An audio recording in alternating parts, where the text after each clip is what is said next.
오늘 본 말씀은 창세기 4장 3절입니다. 세월이 지난 후에 가인은 땅의 소산으로 제물을 삼아 여호와께 드렸고. 아멘. 가인은 동생 아벨을 찾아가 먼저는 하나님의 이름을 빙자하여 잘못된 것을 고했습니다. 자신의 제사를 받아주지 않으시는 하나님의 결정에 대해 동생 아벨에게 불만을 제기했습니다. 아벨로 하여금 그 원망에 동조하도록 간청했을 것이 분명합니다.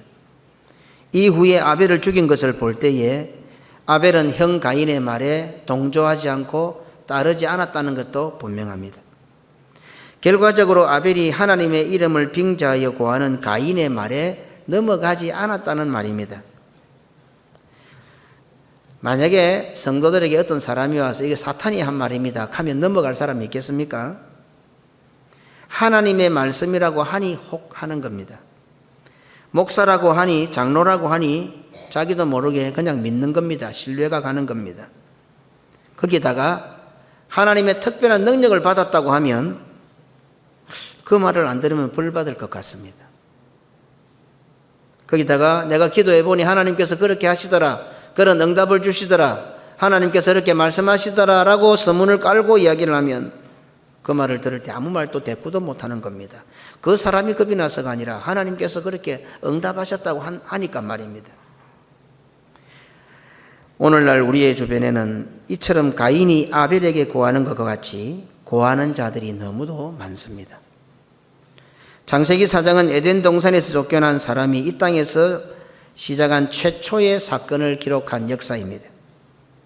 한마디로 인류 역사가 시작되는 장면에 최초의 역사를 기록해 놓고 있습니다.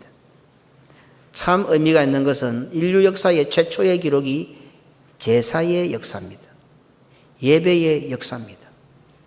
그런데 인류 역사의 최초의 역사인 그 예배의 역사, 제사의 역사가 실패작으로 끝납니다.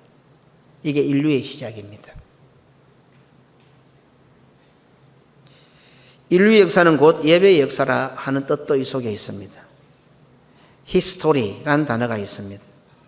이번에 한상동 목사님 국가유공자 추서 때 제가 인사말을 해서 나가서 한 30초 이야기한 것 같아요. 그래서 히스토리 그랬어요. 그의 이야기. 오늘 역사를 바르게 잡아가고 역사를 세워가는데 결국 역사는 히스토리다. 그의 이야기다. 예수님의 이야기다. 그 어떤 것도 예수님과 상관이 없으면, 예수님의 정신과 상관이 없으면 스토리가 되지 못한다. 역사가 되지 못한다. 자, 그렇게 인사말을 한 적이 있습니다. 예배를 떠난 역사는 역사가 아닙니다. 인류 역사가 시작되는데 첫 기록이 제사 역사입니다. 예배 역사입니다. 무슨 말씀을 하고 싶은 겁니까? 예배가 아니면 역사가 아니라는 겁니다. 인류에게 있어, 사람에게 있어, 우리끼리야 기록을 많이 하겠죠. 그러나 성경이 말씀하는 것은 예배의 역사라야 참 역사다. 이걸 지금 성경이 일가를 하고 있는 겁니다. 그러니 우리 주 예수 그리스도를 통하여 그의 몸이 되어 하나님께 예배드리는 교회만이 인류의 역사를 기록할 수 있고 역사의 주체가 될 수가 있습니다. 그런데 안타깝게도 인류 최초의 역사가 실패한 예배와 예배의 실패하여 살인자가 된 가인의 기록으로 시작한다는 사실입니다. 흔히들 역사는 성자의 것이라고 합니다. 완전한 성리자이신 하나님께서 하나님의 말씀인 성경에 반역의 역사를 기록하셨다는 것은 이 사건을 통해서는 우리 성도들에게 하시고자 하는 매우 중요한 교훈이 있다는 것을 쉽게 간파할 수 있습니다. 좋은 이야기부터 쓰면 되잖아요. 그런데 어찌 보면 이 책임이 누구에까지 올라가겠어요? 결국 하나님을 원망할 것 뻔하지 않습니까? 그걸 뻔히 하시는 하나님께서 왜 이 기록을 먼저 썼을까요? 좋은 것부터 쓰면 되잖아요. 그런데 결국 가인의 제사를 안 받으신 하나님에 대해서 오늘날까지도 많은 신학자들이 그 원인을 하나님께로 돌리고 있습니다. 하나님께서 가인의 제사를 안 받아주셔서 이 사단이 났고 동생을 죽이고 오늘 인류 역사가 엉망진창이 되었다. 똑똑한 신학자들이 그렇게 해석을 해내고 있습니다. 하나님께서 그거 모르셨겠습니까? 그런 결과를 모르고 그냥 적어 놓으셨겠습니까? 다 아시면서 왜 이렇게 반역의 역사를, 아픔의 역사를 우리 인류 최초의 역사로 성경은 기록하고 있겠나 이 말입니다. 그러니 분명한 의미가 있겠지요. 오늘 이 성경을 읽는 성도들에게 주는 매우 중요한 교훈이 있을 것이란 말입니다. 먼저 성도는 개인적으로는 가인이 되지 말라는 경고입니다.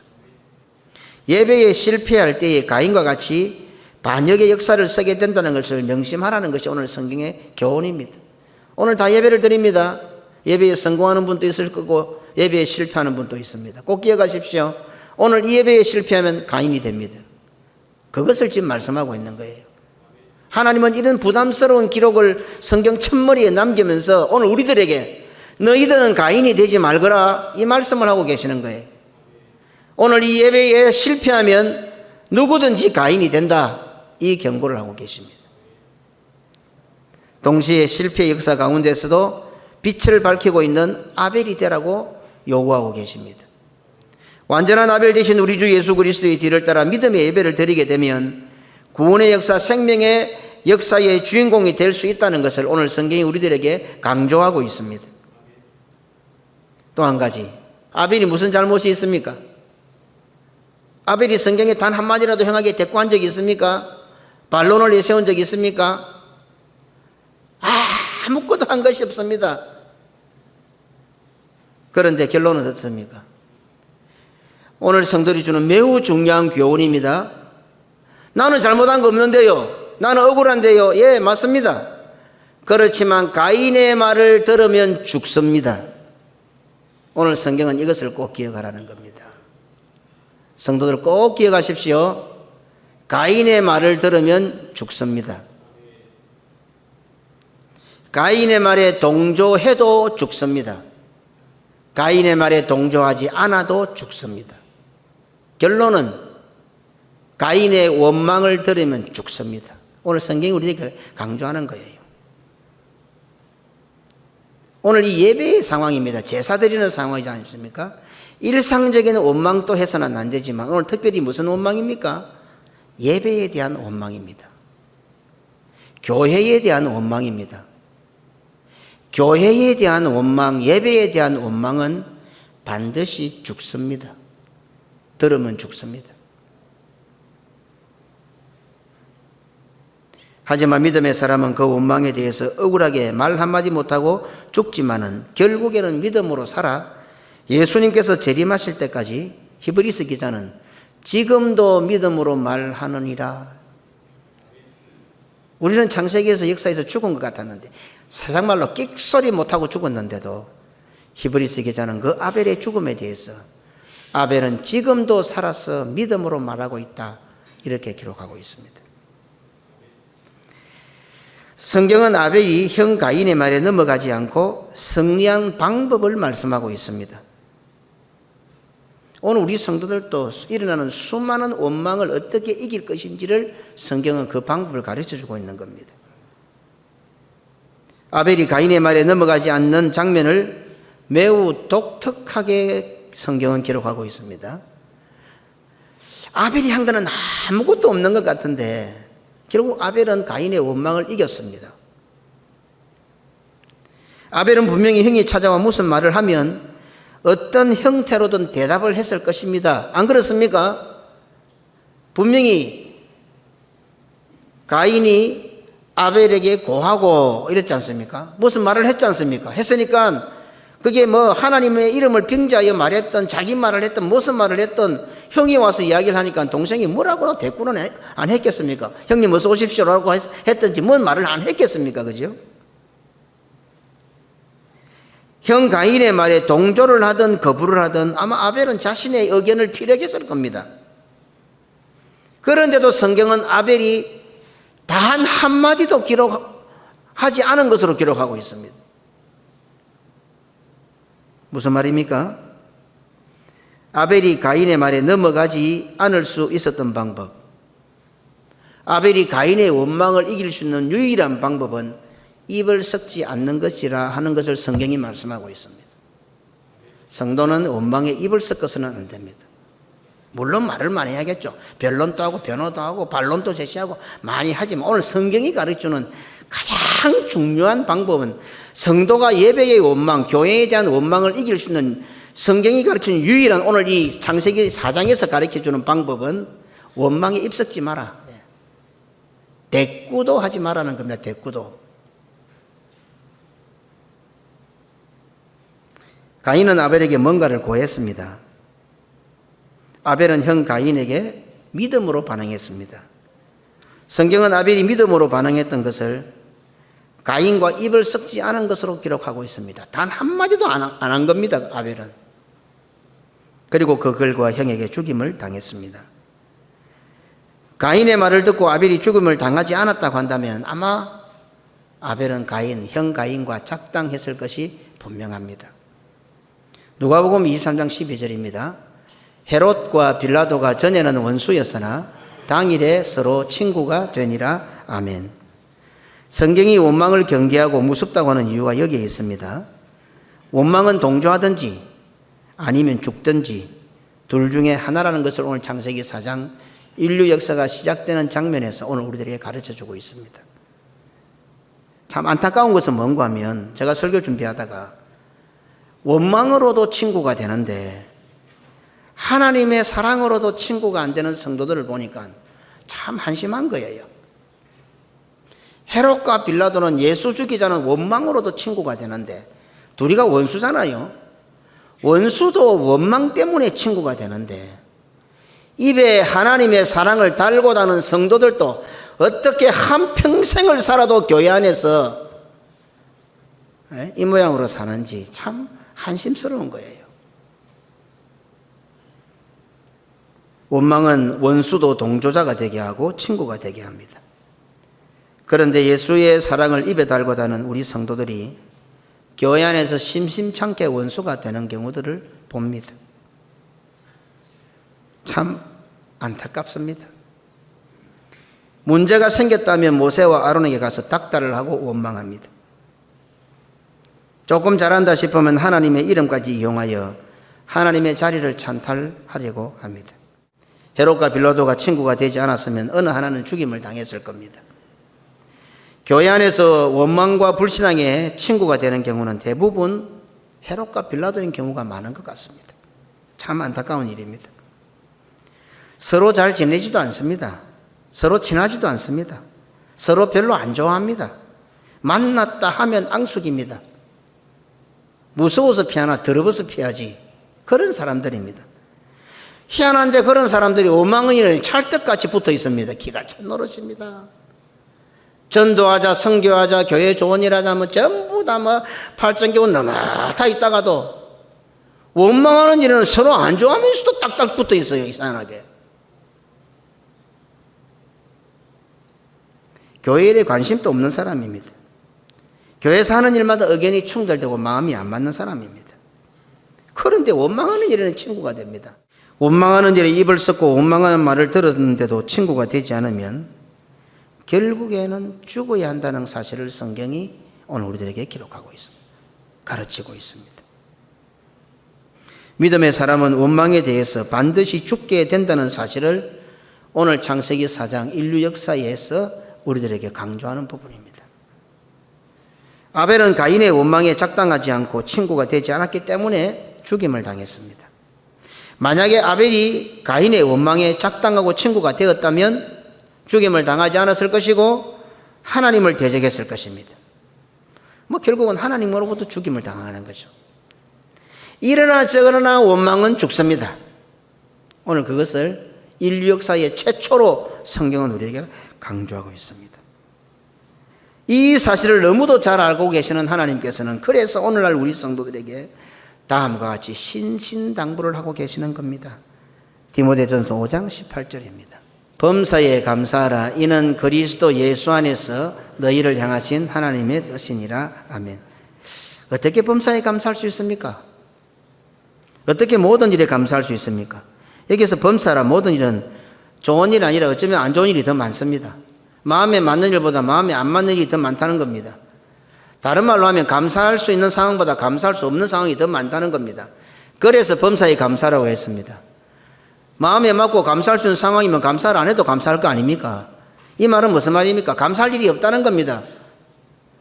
훨씬 더 안 좋다는 겁니다. 그런데도 어떻게 해요? 감사하라고 하십니다. 왜 이렇게 말씀하실까요? 원망의 최종 목표는 하나님을 향한 창이기 때문에 그렇습니다. 원망은 사탄이 성도로 하여금 하나님을 대적하게 하는 방법이 되기 때문입니다. 우리끼리 원망하는 것 같죠? 서로 원망하는 것 같죠?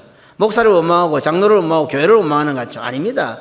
원망의 총뿌리는, 원망의 창끝은 결국에는 하나님을 향해 있습니다. 하나님은 그거 아시거든요. 그래서 우리 보고 범사에 감사하라고 하는 것입니다. 감사는 원망을 막아내고 원망을 이기게 하는 최고의 영적 무기고 능력입니다. 감사하는 것은요, 능력입니다. 능력 안 받으면 감사 안 됩니다. 분명히 아시기 바랍니다. 막 우리는 병 고치고 무리를 걷고 막 뭐 이래 하면 능력이라 생각 아닙니다. 성도가 감사할 수 있는 그 능력입니다. 예, 감사할 수 있는 거. 그래서 성도는 범사에 감사할 능력을 소유한 저력을 가진 자들입니다. 성도가 범사에 감사하지 않고 원망한다는 것은 하나님께 주신 능력을 사용하지 않고 사탄이 준 사수를 사용하는 것과 같습니다. 아벨이 가인의 말을 듣고 죽임을 당한 사실은 원망을 이길 수 있는 유일한 길은 원망을 들은 자신이 죽어야 한다는 것을 성경이 강조합니다. 자신이 들은 원망에 자신이 죽지 않으면 결국 헤롯과 빌라도처럼 친구가 됩니다. 원망의 친구가 되는 거죠. 생각보다 성도들이 원망에 쉽게 요동하고 겁내고 흔들리는 경우를 봅니다. 우리는 십자가를 바라보면서 어떤 것도 잘 안 흔들릴 것 같은데 정말 아무것도 아닌 원망에 쉽게 흔들리고 생각보다 겁이 많아요. 성도들이 또 큰일 났다 큰일 났다. 원망하는 사람 한두 사람 여기서 군지렁 저기서 군지렁 아이고 큰일 났다. 우리 교회가 왜 저러는 거 큰일 났다. 겁이 많아요. 흔들리는 거예요. 짧은 인생살이 하는 교회 생활이지만 하도 말도 많고 탈도 많다 보니 생각지도 못한 일들이 발생하게 되고 많은 사건들과 일들을 만나게 됩니다. 하지만 성도들은 어떻습니까? 결국에는 다 제자리로 돌아옵니다. 처음에는 우리가 믿음이 약할 때도 있고 또 잘 모를 때도 있어서 혼동스럽기도 하고 이랬다 저랬다 흔들렸다가 밀렸다 땡겼다 하다가도 세월이 조금 하고 기도하고 하나님 앞에 말씀을 듣고 답을 찾아가면서 성도는 어때요? 결국은 자기 자리로 믿음의 자리로 싹 다 돌아옵니다. 그리고는 결론에 우리 성도들은 다 하나님의 은혜였다. 그때 내가 참 부족했었다. 내가 잘 몰랐었다. 그때는 죽는 줄 알았는데 하나님께서 이렇게 하시려고 그랬구나. 다 하나님의 은혜다. 다시 성도들은 돌고 돌아서 자기 은혜의 자리로 믿음의 자리로 다 돌아옵니다.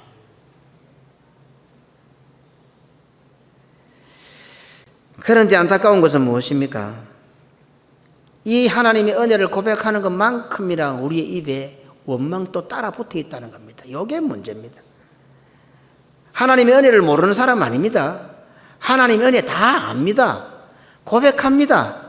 기도합니다. 찬송도 합니다. 말씀 듣습니다. 그런데도 이쪽 입에는 또 뭐예요? 원망이 하나 붙어 있는 거예요. 하나님의 은혜라고 말하는 만큼 원망도 붙어 있다니 우리 삶에. 그런데 어떤 때는 그 원망이 당연한 것 같으면서 그 원망 안 하면은 뭐 세상 말로 의용 같아요. 그거는 당연히 원망해야 될 것 같아요. 그런 때가 있다는 겁니다. 어떤 종류의 원망이든 그 원망의 끝에는 항상 불신앙이라는 열매가 맺게 됩니다. 원망의 좋은 열매는 안 맺습니다. 원망의 믿음의 열매는 안 맺습니다. 그래서 하나님께서는 범사에 감사로 했지 범사에 원망하라고 하지 않았습니다. 성경은 원망을 그토록 경계하고 있습니다. 모세가 비운 40년 동안 미리암은 얼마나 그 가장 어려웠던 이스라엘의 역사를 책임졌던 여인이 아니 철의 여인이에요. 대처가 철의 여인이 아니고 미리암이 철의 여인이에요. 그 이스라엘의 마지막 그 40년은 얼마나 힘든 세월이었습니까? 노예로 부리묵던 세월이었어요. 그리고 남자아이가 태어나면 전부 다 나일강에 빠뜨려 죽여야 되는 정말 힘든 시절을 살아가고 있던 그 시대 때 미리암이 이스라엘을 위해서 봉사를 했어요. 대단한 여인이에요. 그런데 성경은 뭐라고 합니까? 그런 위대한 믿음의 여인, 성경에 당당하게 미리암을 여선지자라고 인정하고 있습니다. 예? 그런 여인을 뭐라고 합니까? 너희들이 이스라엘이 광야길에서 미리암이 했던 원망을 절대로 잊지 마라. 성경은 다 기록해 놓고 있는 거예요.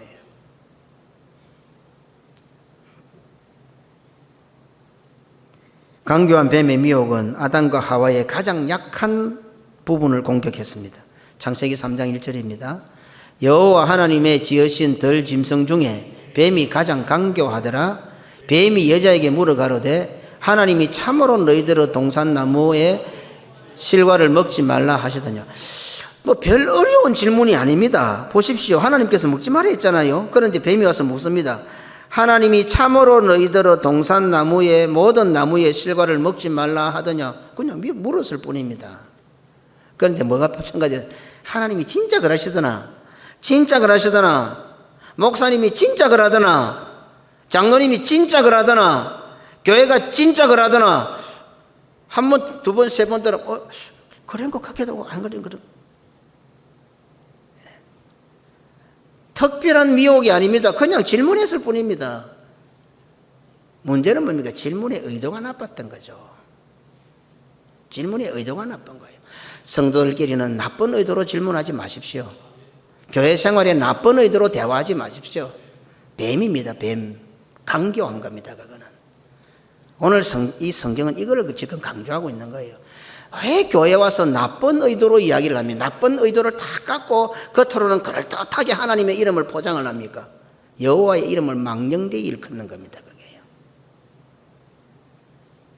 지금 하나님이 참으로 너희들의 동산 모든 나무의 실과를 먹지 말라더냐. 정말 누가 선악을 따먹으려는데 그러면 안 된다. 하나님이 먹지 말라 했다. 좋은 의도가 아니란 말입니다. 아무 생각도 없는데 따먹을 마음도 없는데 진짜 따먹지 말라더냐. 나쁜 의도를 가지고 지금 접근한 겁니다. 원망의 전조죠. 원망의 시작 단계입니다. 원망을 조성하는 단계입니다. 하와가 대답합니다. 창세기 3장 2절로 3절입니다. 여자가 뱀에게 말하되 동산나무 열매를 우리가 먹을 수 있으나 동산 중앙에 있는 나무 열매는 하나님의 말씀에 너희는 먹지도 말고 만지지도 말고 너희가 죽을까 하노라 하셨느니라. 아멘. 나쁜 의도로 가지고 질문을 탁 던졌는데 탁 걸려드는 거예요. 나쁜 의도. 이 끝으로 나는 좋은 의도로 했는데 나는 그런 뜻이 아니었는데 항상 문제가 되는데 당신 그런 말 했지 하면 나는 그런 뜻으로 안 했다 하거든. 왜? 그 말 안 했으니까. 나쁜 의도가 그 속에 있다면 나쁜 의도가.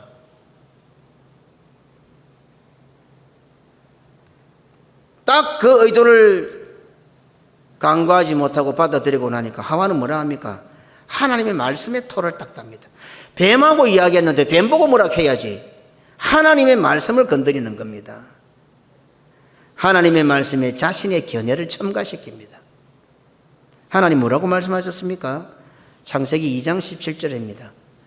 선악을 알게 하는 나무의 열매는 먹지 말라. 네가 먹는 날에는 반드시 죽으리라 하시니라. 아멘. 먹지도 말라, 만지지도 말라가 아닙니다. 먹지 말라. 죽을까 하노라가 아닙니다. 반드시 죽으리라입니다. 사탄은 아담과 하와에게 원망이라는 미끼를 딱 맛있게 달아서 탁 던진 겁니다. 아담과 하와는 그 미끼를 덥석 물었던 것입니다. 아주 어려운 것 같지만 쉽지요. 원망이라는 게 이런 겁니다. 요 사탄이 말했다. 하나님을 대적하는 거다 하면 누가 듣겠습니까? 하나님이 정말 먹지 말라 하더냐, 참으로 먹지 말라 하더냐, 동산나무의 모든 실과를 먹지 말라 하더냐. 그게 무슨 문제가 있어요? 아무 문제가 없는데. 요게 원망의 미끼라는 겁니다.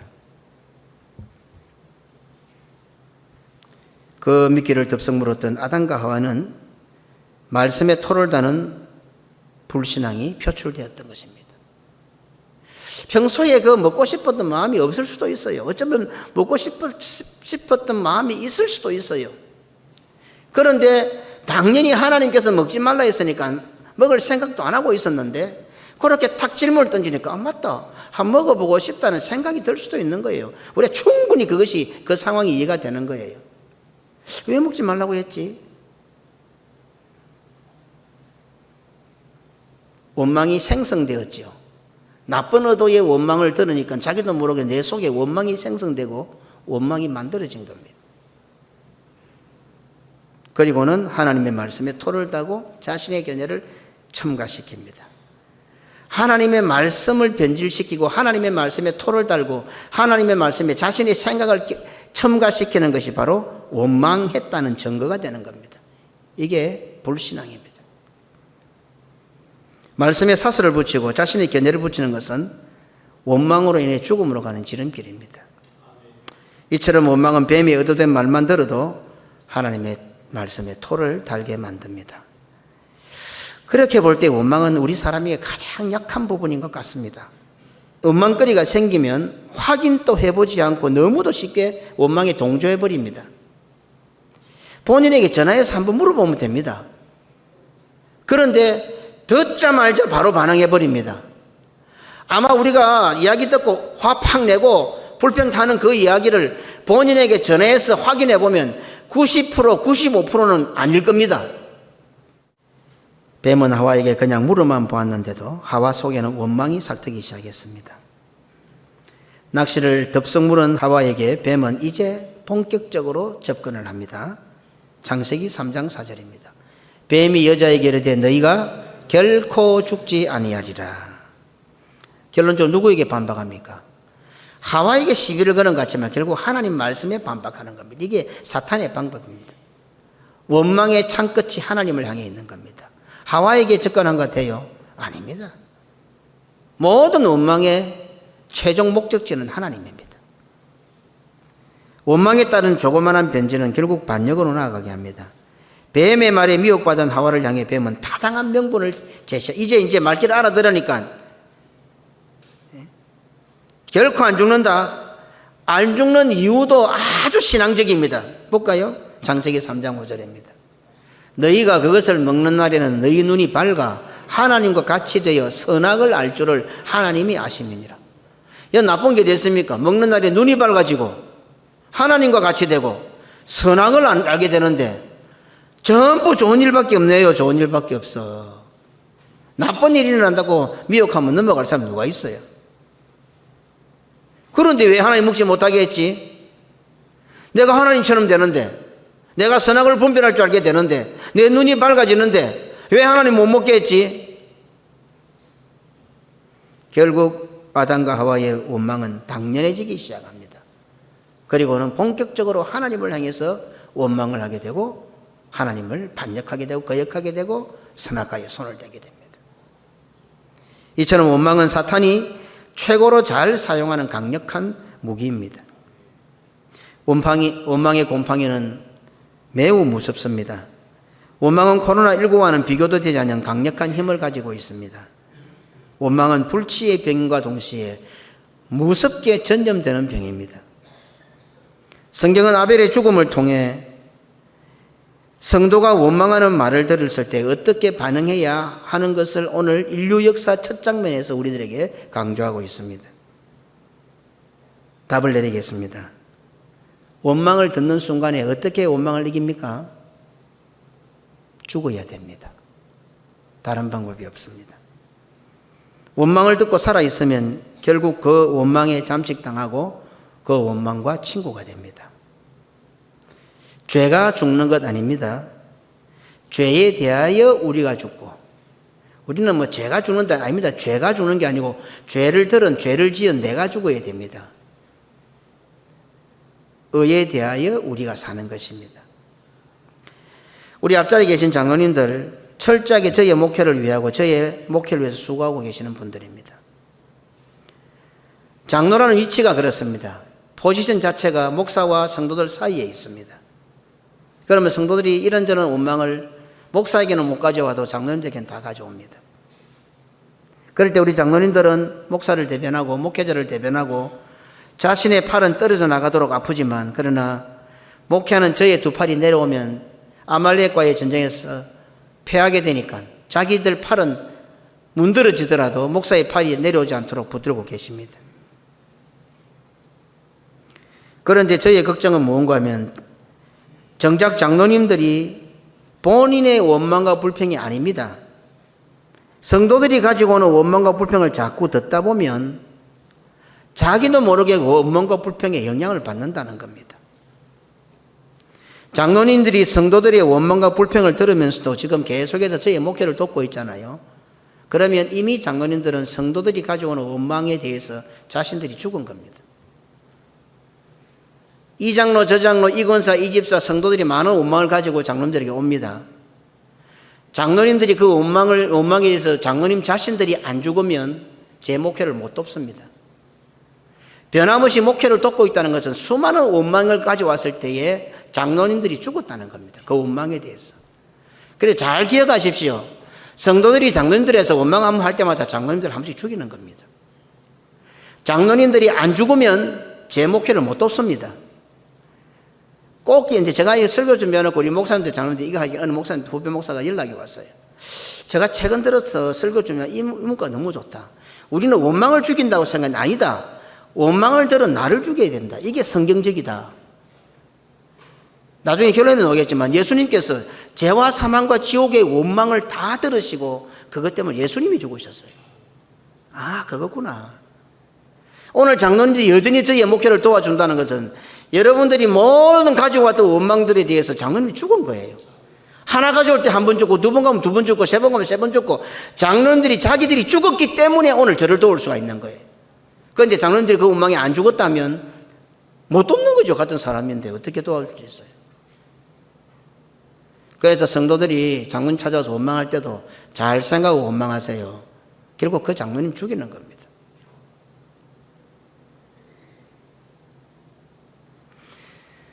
가인이 들고 온 원망과 불평에 대해 아벨이 죽음으로 동조자가 되지 않은 이치와 똑같습니다.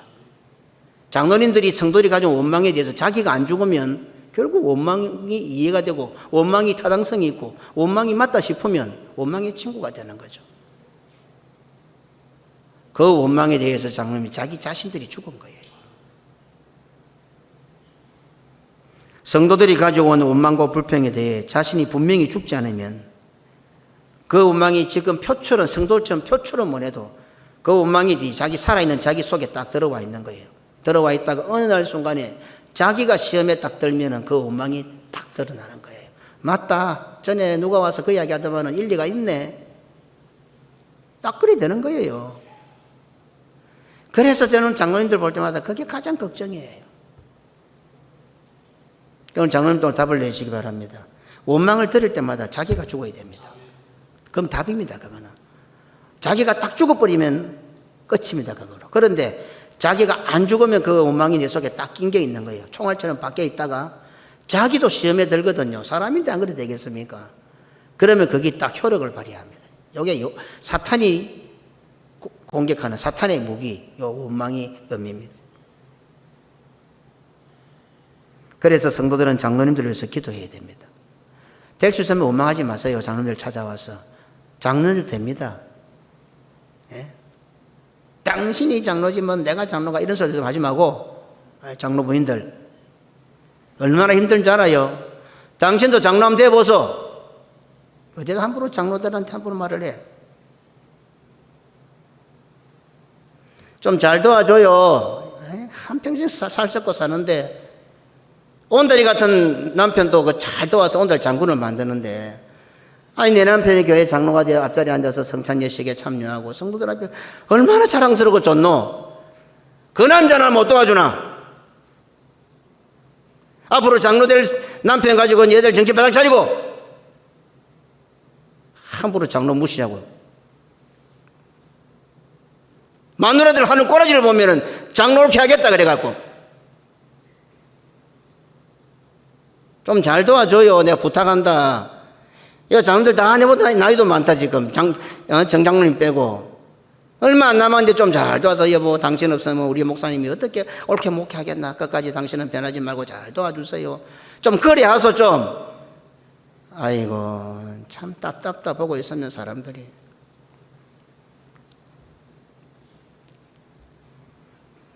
죽을 때가 다 돼가는데도 어째 그래 안 바뀌는 거. 못된 거는 참 안 바뀐다, 안 바뀌어. 거기 뭐 신앙, 불신앙을 떠나서 인간이 그러면 안 되지. 우리 권사님들, 우리 장로부인들 다 잘하지만 제가 좀 후배들도 잘하라고 지금 하는 소리예요. 오늘 집에 가면 장로님들, 우리 우리 김 장로님, 강 장로님, 정 장로님, 이 장로님, 오늘 부인들 전부 다 오늘 남편들 보고 당일 수고 많소 하고 궁디함시 둘이 주소 집에 가고. 얼마나 힘든 거 아요, 장로하기가. 목사가 별나이 더 힘들 거 아이가. 좀 힘 좀 실어주고 당신 잘한다 하고 격려하고 좀 그래 하면 어디 나기 있노 지금 뭐 어디 뭐 세장가를 갈 것도 아니고 지금 그런다고 뭐 얼굴이 다 잘생겼나 그것도 아니고 돈도 없고 뭐 어디 가겠니 지금 이래. 좀 잘하소. 신 권사님 또 김 권사님 정 권사님 박 권사님 우리 김 집사님 일백이 세울까 오늘. 좀 잘해 정말. 힘든 사람이야. 힘든 사람 앞에 있는 이 사람이 뭐 좋아서 앉아있는 줄 아나. 성도들도 함부로 와서 장로님 원망하지 말고 당신들이 한 번씩 원망할 때면 이 사람도 한 번 죽어. 요새 뭐 우리 이 장로님 보니 뭐 얼굴이 얼마나 동안이었어. 볼 때마다 마음이 애해. 요새 갑자기 팍 늙었어. 이 나를 위해서 참 많이 죽는갑다 싶어서 마음이 안 됐어. 좀 교회 오면 장로님 기분 좋게. 우리 장로님들 잘하십니다. 보기 좋습니다. 따라해 봅시다. 장로님들 참 잘하십니다. 좀 그리 하소. 장로가 돼서 그것도 모르요. 주디를 확 집어볼도 못하고 내가. 당신이 장로 해봐라. 되는가 그게. 다 사탄이 하는 짓이다 말이야. 사탄이 하는 짓이라. 우리 교회 지금 장로 될 사람도 몇이 있는데 부인들 정신 바짝 차려. 계급 아니다.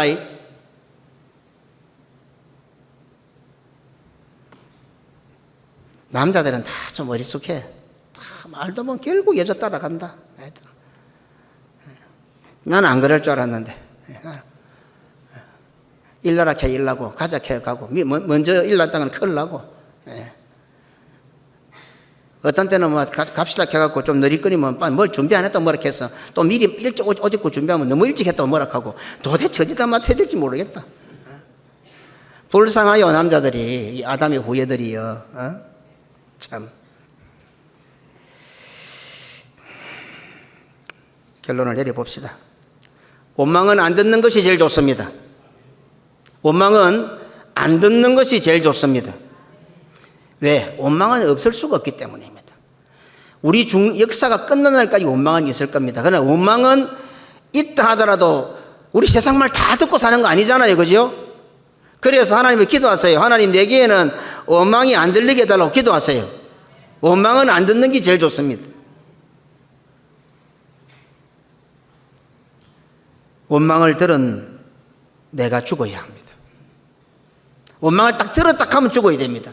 원망을 죽이는 것이 아니라 원망을 들은 나를 죽여야 됩니다. 이렇게 볼 때의 성도는 시도 때도 없이 죽는 사람들입니다. 예수님의 말씀처럼 날마다 자기 십자가를 지는 사람이 바로 성도들입니다. 원망을 이길 수 있는 유일한 방법은 원망이 내 귀를 통하여 내 속으로 들어왔을 때에 성경이 뭐라고 합니까? 내 귀로 원망이 들었다고 소문 내서 원망을 빼내라 안 하고 들은 그 귀를 잘라라 이렇게 말씀합니다.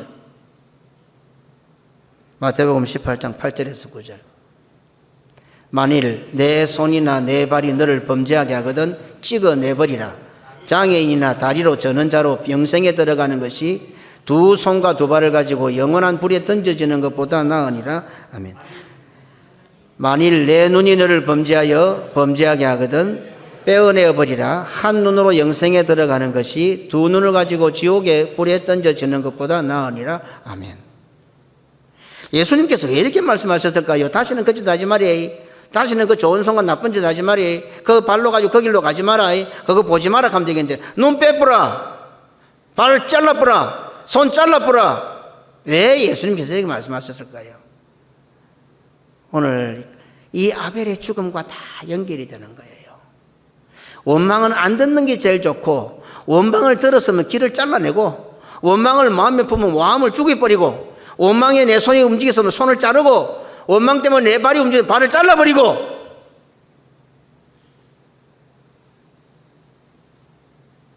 사탄은 나를 신앙의 길에서 타락시키고 불신앙으로 내몰기 위하여 땅의 소산을 거두게 하기 위하여 우는 사자처럼 시도 때도 없이 원망의 소리를 내기에다 계속 들려줍니다. 하다 못해요. 자다가 무슨 소리가 나도 원망스럽잖아요. 이게 또 뭔 소리고 하고 또 막 아무것도 아닌데도 원망 소리가 들리는 겁니다. 우리 주 예수 그리스도께서는 이러한 사탄의 시험을 이길 수 있도록 친히 앞서가시면서 자기를 부인하고 날마다 십자가를 지고 나를 따라오너라 이렇게 말씀하셨습니다. 오늘날 성도들이 신앙생활, 교회 생활에서 발생하는 수많은 원망 앞에서 자신을 죽여야 한다는 사실을 오늘 성경은 아벨의 죽음을 기록해 놓고 우리들에게 가르쳐주고 있습니다. 이제 우리는 원망을 이기는 방법을 알았습니다. 우리는 항상 원망을 죽이려 했어요. 아닙니다. 원망을 들은 나를 죽여야 하는 겁니다. 하나님을 대항하게 하는 원망을 이길 수 있는 유일한 방법은 그 원망에 대해 자신이 죽는 길밖에 없다고 오늘 성경 본문은 강조하고 있습니다. 원망을 죽이는 것이 아니라 원망을 들은 나를 죽이는 것입니다. 그래서 성도의 삶은 십자가의 길이다라고 표현하는 것입니다.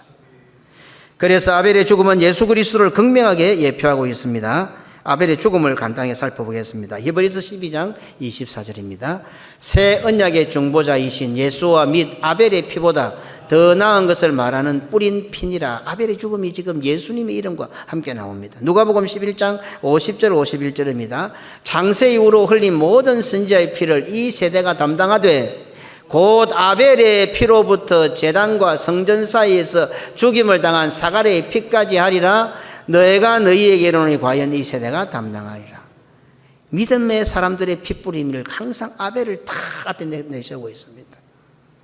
마태복음 24장 35절입니다. 그러므로 의인 아벨의 피로부터 성전과 제단 사이에서 너희가 죽인 바가라의 아들 사가랴의 피까지 땅 위에 설린 어려운 피가 다 너희에게 돌아가리라. 아멘.